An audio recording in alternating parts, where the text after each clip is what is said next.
સત્યની સાથે જનતાનો અવાજ। નમસ્કાર અને 24 ન્યૂઝ નેટવર્કમાં આપનું સ્વાગત છે। ગુજરાતના સૌથી મોટા સમાચાર આજની બ્રેકિંગ ન્યૂઝ છે।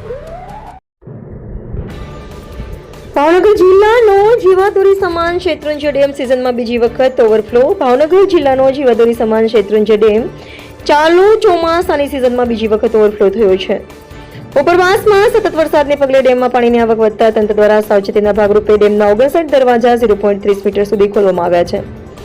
હાલમાં ડેમની જળ સપાટી 55.53 મીટર નોંધાઈ છે। ડેમમાં હાલ 9440 ક્યુસેક પાણીની આવક થઈ રહી છે અને એટલે કે 9440 ક્યુસેક પાણી છોડવામાં આવી રહ્યું છે।